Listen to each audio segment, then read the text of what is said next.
Today I'm interviewing Robin Wynder. It is November 7th, 2025, and we are in the special collections inside the library at Frostburg State University. I am Maria Height, the project interviewer, and I am here with Lisa Zakharova. So Robin, what made you interested to come to Frostburg State College as a student? Two things. My high school English teacher, who I had the same teacher 10th grade through 12th, had just graduated from Frostburg. When I started 10th grade, she started teaching, and that's all she ever talked about was Frostburg, and she thought it would be a good fit. And then Edgerton Duell and William Atkinson, Bill Atkinson, came to the school to recruit students. And so that was, I think, the first real personal touch from a college that I had. I got letters and all of that, but they personally came, and it sounded interesting. So my mom and I came up to see the school, and I fell in love because I love the mountains, and I have family down in Virginia, like in the Shenandoah area, so it felt like home. Where did you go to school? I went to school in Baltimore, Walbrook Senior High School. This is a piece I don't share with everybody, but I'll share it with you all. I wanted to go to Spelman. I had a 4-year full ride to Tuskegee.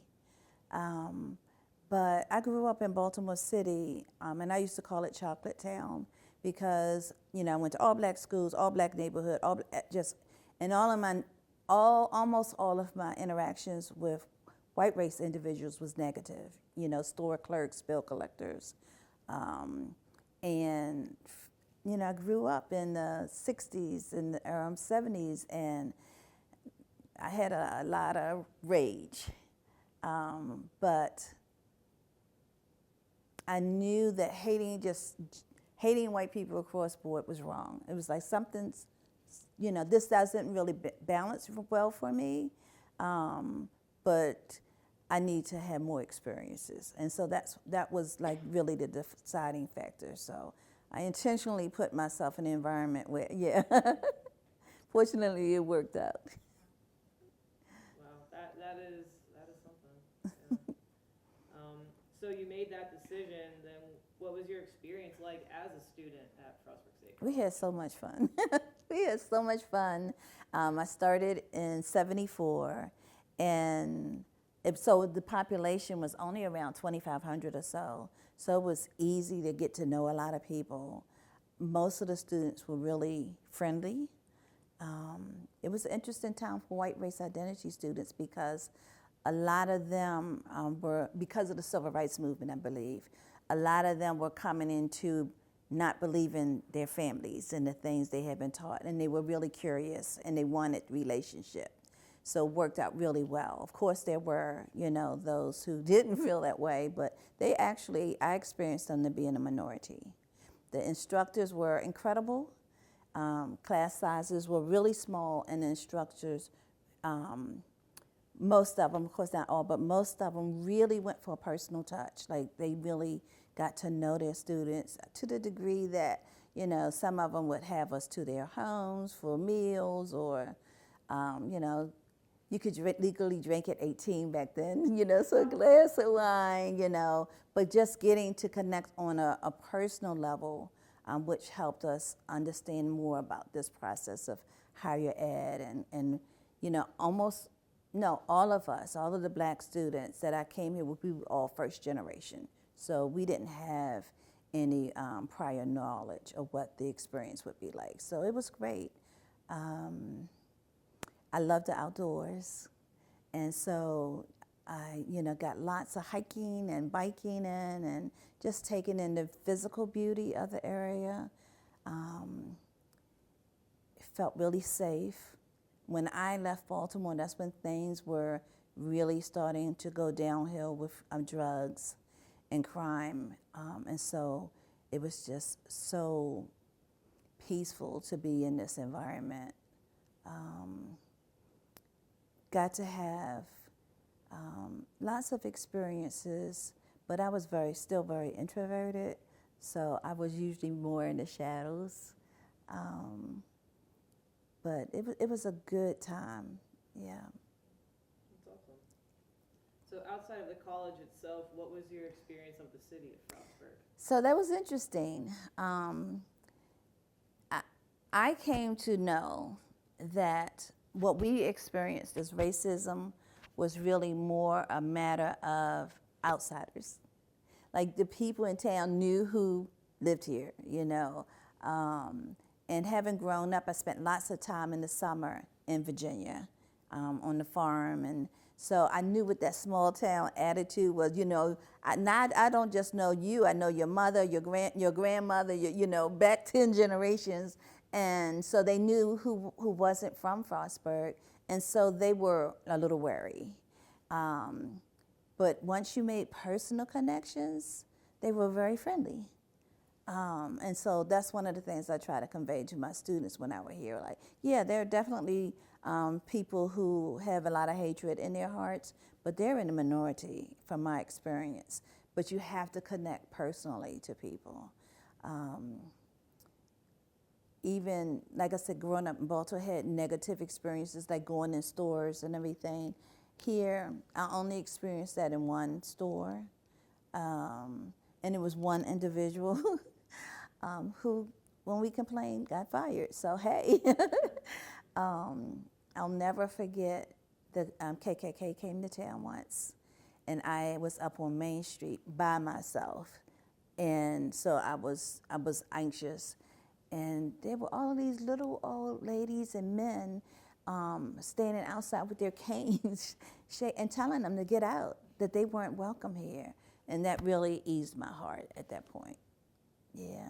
I love that. I mean, it really is, you know, the one bad apple sometimes. Not all the time, but. Okay, so while you were here, what extracurricular activities did you participate in? So as I said, I was pretty introverted. So I participated in some of the student support services activities. I was eligible based on first generation, but like I said, almost all of us who came in were first generation and low income. And so, you know, student support services can only take in a certain number of students. So I was not admitted to the program, yet they always let me participate in the activities, which were great. Got to see more outside of this immediate region, and that was nice. I never officially joined Black Students Alliance, but I went to their programs and activities and events. The greatest participation came with the gospel choir. That was really good. Yeah. Speaking of the gospel choir, is that an organization that Pansy Atkinson? That's what I saw somewhere. My memory is there was a student, and I cannot read, Yvonne Green, I think now. She was a music major, and I'm thinking she and Miss Atkinson together may have worked together because Pansy had the musical background, and Yvonne was So there were only, and my numbers aren't verified, this is my memory, I would say there were about 50 Black students here before we came, and then about 50 of us came in at once. So we doubled the population in a year. And so things became even more active as far as Black students. Oh, fashion shows. I forgot about that. I was always in the fashion shows. We wore clothes, so. All right. So kind of on that note, how did your involvement with the theater department impact your student career? So unfortunately, I didn't have a good experience, and it actually wasn't the theater department, it was the speech department, but they were joint. And so I shied away from it. But then my senior year, Oscar Brown Jr., who was, had been a pretty well-known playwright and actor, was brought here as an artist in residence by Dr. Press and Dr. Vries. And that was just so much fun. Growing up, my family made sure that we were exposed to a lot of culture. And so I did get to meet some people who were in theater or who were in dance. I had a cousin who danced with the Harlem Dance Theater, so I was used to that. But being an adult and having that interaction with Oscar was really nice. Yeah. Before we go into the next category, I actually wanted to ask about mentors that you had as a student. Did you see like William and Pansy Atkinson as mentors, or who were some of your peer mentors that helped you get acquainted with college life and student life? So the upperclassmen took us all in as little brothers, little sisters kind of thing. Interesting enough, when I came in as a freshman, freshmen weren't allowed to choose their roommate. We were automatically assigned to an upperclassman. And I think they should still do it, as long as they're picking the right upperclassman. My roommate was actually from Cumberland. She was a white female, so that was a whole new experience for me. And we talked so much and exchanged information and understanding about each other's growing up. That was great. Unfortunately, she was a senior, and she was getting married right after graduation, so I lost contact with her, but she was significant in helping me in my first year, as well as other upperclassmen. Other than that, Mr. Atkinson traveled, so we didn't get to see him that much.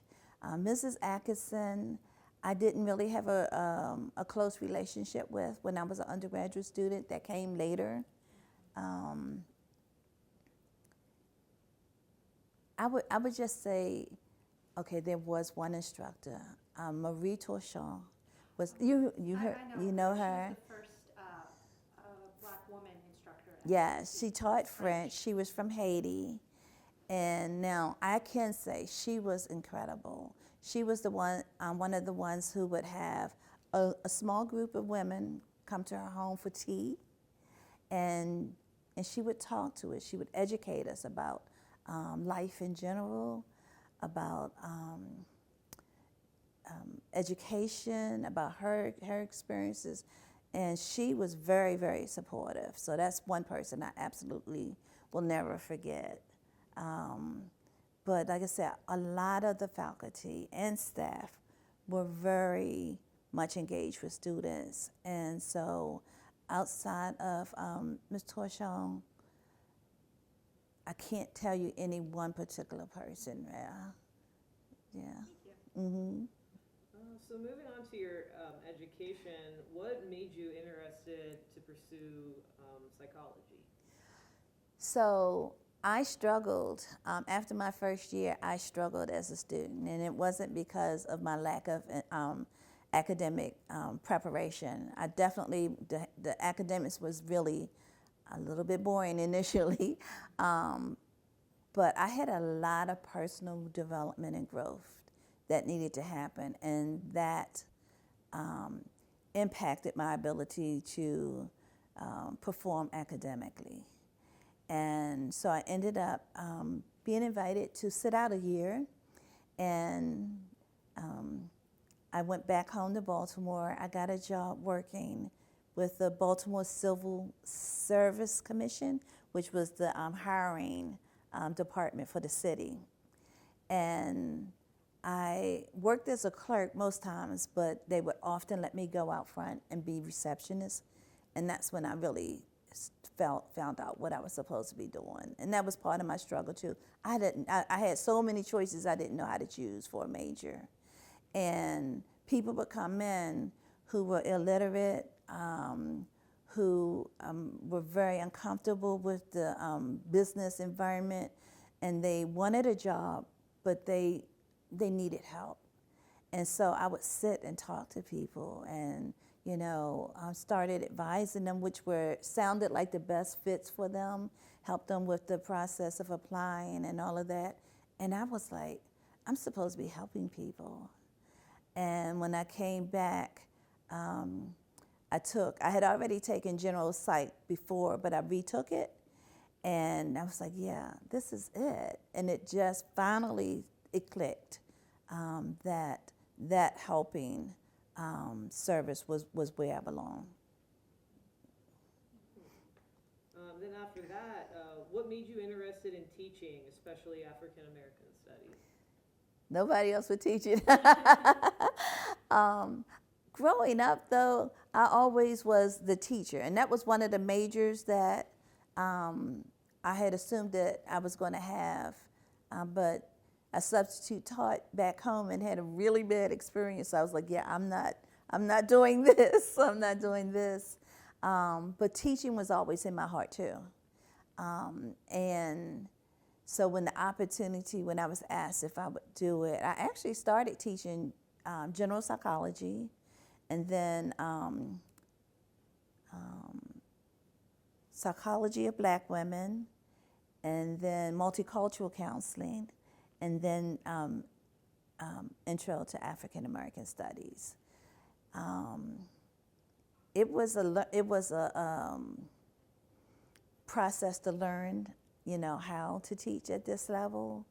You don't have the ready-made curriculums that you have from K to 12, and just learning how to try to connect with the students and to spark their interest. Like, that was what was really important to me in teaching, was to interfere as much as possible, to intervene to prevent students to having the experience I did, to convince them you can do it. You would not have been admitted here if you couldn't do it. Let's look at what is it you need to succeed. So even though I was teaching topics, I was really teaching students.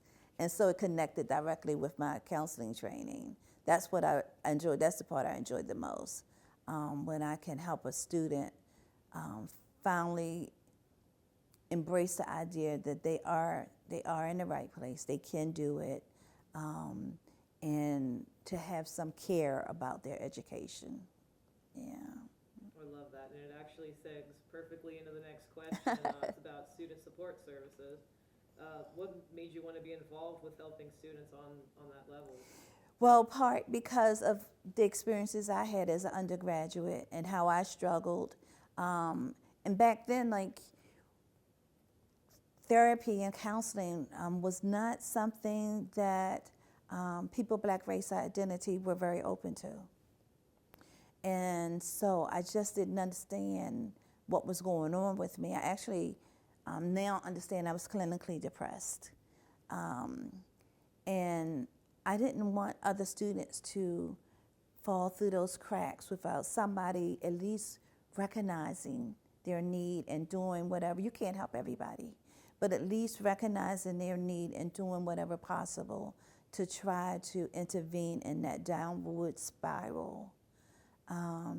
Having been very introverted, knowing that there were students who just needed some one person, if out of all the thousands, if they could find one person who they really experienced cared about them and was giving them good advice.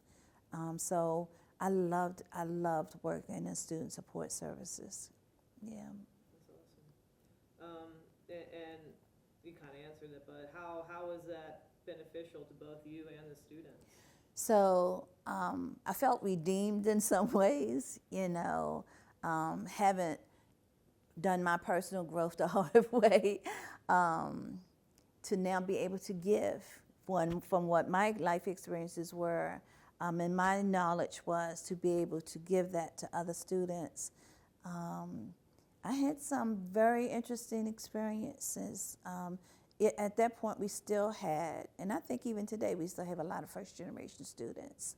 And so recognizing those signs when I saw them and being able to inform students what it was they were experiencing and how they could address it was rewarding to me, and it was beneficial to them. And I know how I impacted some students because of the number who are still in contact with me.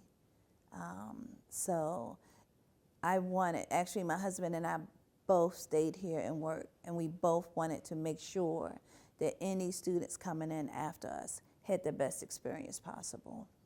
Yeah, sounds like it was a good foundation. Yeah, you established a foundation. Okay, so moving on, I'm going to ask about the diversity retreats. So, what was your role in developing the National Coalition Building Institute, or NCBI program? So it is a national, actually it's a national organization with chapters internationally as well. And it was Joy Kroger-Mappis, Dr. Joy Kroger-Mappis from Philosophy Department, and my husband Bernard Wynder, who found NCBI and brought it to this campus. And so I participated in their first Train the Trainer, where facilitators were trained to not only do the workshops, to not only facilitate the workshops, but to also develop to a point of expertise the skill sets in interacting with diverse populations and helping to bring people together. So somebody else started it, and when I became director of the Diversity Center, I also became director of NCBI. The Diversity Retreat itself has started before I became director, but I was a part of it from the beginning.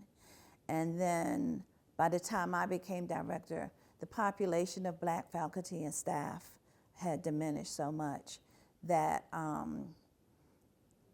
the responsibilities on those of us who were left, had increased. And so I pretty much took on the retreat and made it my own. And never knew that I would love something so much. But it was the perfect opportunity for somebody like me to spend intentional time with a small group of students and give them some experiences that could shift their whole perspective. So that was the diversity leadership retreats that you Yes. did annually with the students? Yes. Was that affiliated with NCBI, or was that a program Yes. that you developed? So when we first started it, we had to find money from different sources. SGA funded it. Black Student Alliance, which was a funded organization at that time, funded it. And then some of the smaller departments, gave in some money. And by the time I became director, it had become a line item in the Black Student Alliance budget. And that was great to not have to go, because I'm not good about fundraising. So that was good. Can you repeat that question again? I feel like I missed a piece. Was it affiliated with NCBI? Yes. So the work that we did was based on the principles of NCBI, which you experienced some of it when I did the library staff. the library workshop. That was a small piece of it. So absolutely, it was based on NCBI principles. And you've already touched on this, but just to formally ask, how did you feel that these retreats impacted the students that attended? It was incredible. There were students who, for whatever reason, things had shifted where when I was a student, we had the curiosity about each other. I wasn't seeing that as much. And so the retreat provided that opportunity for students to interact with people that they probably walked by on campus every day and never even took notice of. So that introduced them to other people, other cultures, other perspectives. The most impactful thing was hearing each other's stories. Like, I know what I experienced. I know what difficulties I face. Am I paying attention to other people's? And so to hear that we as humans experience a lot of the same things based on different identities. And so while you might think that yours is the worst, they're actually almost the same. Of course, there are some differences, but people are really good at finding ways to hurt each other. And so to hear other people's experiences and their stories. And sometimes you have maybe been a perpetrator in that same, not with that person, but with somebody else with a similar kind of background. You have been a perpetrator and not realized the impact of your behavior, your thoughts, your words, your actions. And so for them to have that kind of intense experience was life-changing for a lot of them. It opened up their minds. It opened up their understanding. It didn't cure everything, of course, but it just gave them something they didn't necessarily have before they came. And the evidence was in the number who stayed in contact with each other after the retreat. You know, I would be in the Lane Center or the cafeteria, and it was just so much pleasure to see students be excited to see each other that they didn't even know before that weekend. It's like a really impactful, sounds like it was a great experience for students to get to know each other. Yeah, if I could have, Commonality. yes, if I could have, that would have been what I did all year long. You know, that everybody would have had that experience because of that. Even those who were resistant to it, or even some were hostile towards it. Like I said, you can't reach everybody, but I know that they still got something from it. So, yeah. Okay, moving on, just want to ask if you have any personal experiences or feelings regarding members of the FSU leadership that you'd like to talk about? No. I mean, I've been here for a long time, and so I just seen so much change. I can share with you, when I came, Dr. Nelson Gould was the president, and he was a wonderful man. He and his wife, Maggie, wonderful. And even though he was the president, they interacted with us a lot. Like, he actually came to a lot of Black Student Alliance events. He showed great support from the beginning, in that he was the one who hired the Atkinsons in the first place to start to work on campus. And then he didn't just hire somebody and say, okay, now it's on you. He was present. And so that helped form my understanding of what a really good college or university president could look like. I'm trying to remember the order. I think it was Dr. Jablon, who was the dean, the provost. Yes, he was the provost. Yeah, Ken Jablon. And then later, Ken Stewart was an interim. He was a psychology instructor. And speaking of Ken Stewart, he said that you were in one of his very favorite classes that he taught. It was like an interactive, like statistics class. Yeah. And you performed really great in that class, and you were really engaged. Did he really? Enjoyed teaching you. That was most likely graduate level. Yes, it was graduate class. And it was an incredible experience. It was really, I wish everybody could have that experience. Who else? Another of my favorite, well, both Dr. Jablon and Dr. Stewart, I love them in the role of provost because they were both very clear. These are the expectations, these are the standards, but they were also personable and caring. So when I had been invited to spend the year off, we had conversation. Like, they didn't just say, you're academically dismissed, get out. There was conversation about why did I think it happened? What were my experiences like here? Did I like it here? Did I hope to come back? And so they helped me set plans going forward. And now I did come back and finish my time here. Dr. Harold Delaney was the interim president, and ooh. He was one of the most phenomenal people I have ever known. He obviously was retired. You know, he came out of retirement to come here and serve as interim president, but also to help heal the campus, because there had been a period where it was really bad after President Giles had retired, and the campus was a mess. The campus was a mess, and so he was chosen because it was understood he would be able to bring healing to the campus, and he did. Yeah, that was immediately after the Herb Reinhardt presidency. Yeah, I wasn't gonna name names, but yeah. That was a pretty rough time period, and he did it.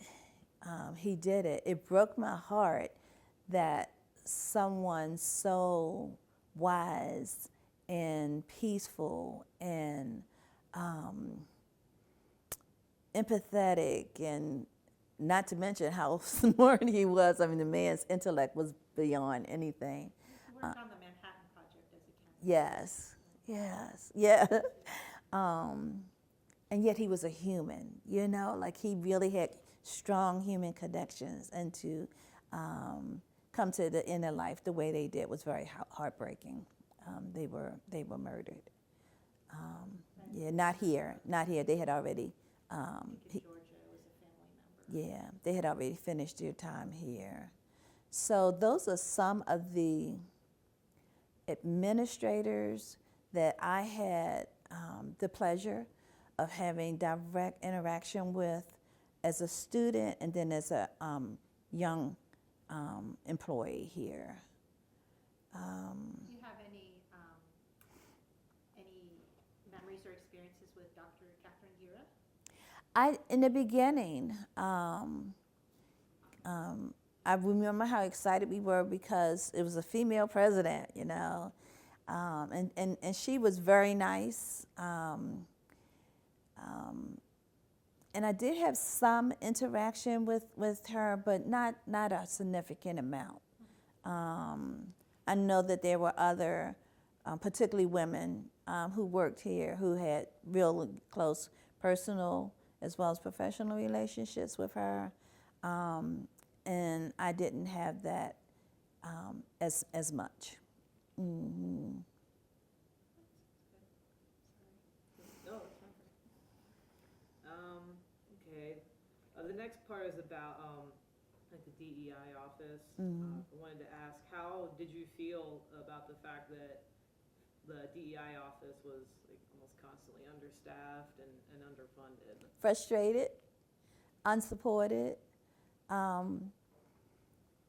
Fortunately, there were enough individuals across campus who were, and many of them are still here, so they still are committed to DEI and making this a place where everybody could feel welcome and safe to be here. So that helped balance it out some. But I'm definitely one of, put your money where your mouth is. Don't tell me you support it, but you're not, you know, we always come at the short end of the stick. That was extraordinarily frustrating, and that happened with administration after administration after administration. So I can say it was refreshing when Dr. Audie Travis came to be Vice President of Student Affairs, and when President, I'm sorry, I just blanked, Nowacek came to be president. They both had intentions from the beginning to put a priority on it. And so I was given some money. Actually, Jeff Graham served as interim VP before that, and he started it. When he saw what my budget was, he was like, this is crazy. And he took from Rob Peter to pay Paul to increase my budget some.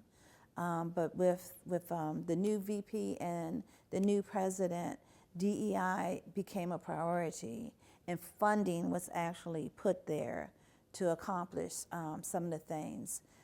it still wasn't funding for staff, for a good while.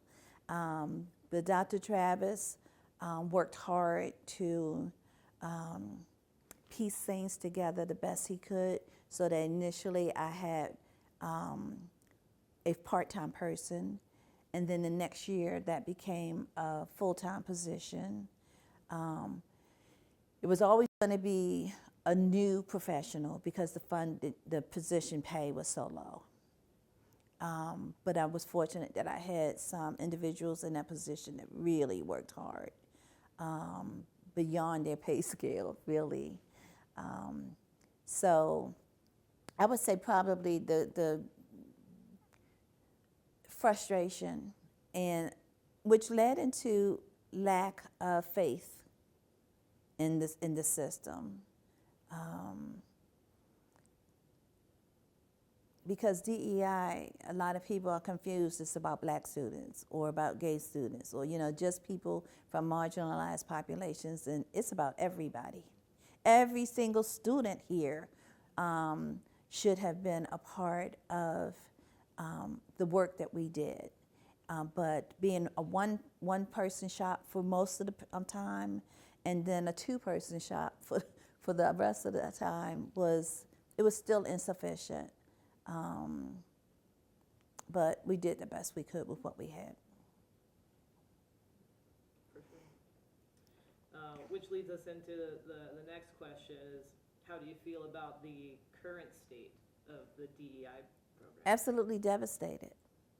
I understand that the things that are happening at the federal level, but the work that we did was not just about racism, sexism, homophobia. It wasn't just about those things. It was about helping students grow and learn how to live with each other. And so I actually had thoughts of how we could still provide the benefits of the office without violating the federal regulations. And so to see it actually shut down after I retired, that really was devastating. And frankly, I was angry and hurt by it. I felt betrayed. I felt that all of the work I had done and the people before me had done that still needed to be done was disregarded and thrown away. So, yeah. It does feel like that. And plus, we had the recent donors at Adams and Waikiki to create the Diversity and Inclusion Center. Yeah, which it really isn't anymore. I mean, the building is there, and we always intended for it to be able to be used by anyone, but we felt the need to honor that there be some kind of connection. And so we started out slow and letting others use the facilities as we were developing our idea of how this can work. And so we really didn't get it going good. And so I think the athletics department, and I only know this from reading notes from the advisory committee, that recently they found a grant-funded position. I think somebody like Gianni's role, I think they have, they're hiring somebody to run the multicultural center. So interesting. yeah, the athletics advisory committee found grant-funded, some grant funding, and they're able to hire somebody at least to run programming there. It's not like having a director Right. of DEI. Right. So. Well, I know NCAA, I know before I left, they were very intentional and direct around DEI. And so if they're still engaging in those efforts, that's great. Well, that kind of reaches the end of our questions. Is there anything you feel like we missed, or is there anything that you would like to speak about? No, I guess I could share, I'm sorry, I kicked the mic, that I was an undergraduate student here. I married, I was a graduate student here. I became a full-time employee here, but I also live here in the area. And when my husband died, of course, that was like the perfect opportunity to leave. But I'm still here. And that's because I enjoy life here in Allegheny County. It's peaceful, it's quiet, it's small enough. But with the university here, it still provides enough life and opportunity. I did Oscar Brown Jr.'s play in my senior year, but even after that, I did, I think, 3 more plays. Yeah, I did 3 more plays. After you graduated? After I graduated, yes. And I'm going to be in the Christmas play this year. Yeah. So, yes, those opportunities are absolutely available in a more urban environment, but I like being in this environment and still being able to enjoy some of those things. So I would leave that I would encourage anyone who comes here to learn, to work, to live, to embrace life here. Like, don't be here and be grumpy about it. Look for the good. Look for the good, because there's plenty. Yeah. That's a great takeaway. Very positive. Yeah. Drop the mic. Drop the I think mic. you said it. Yeah. Well, that's great. All right. That was really great, Robin. Thank you. You're welcome. Great.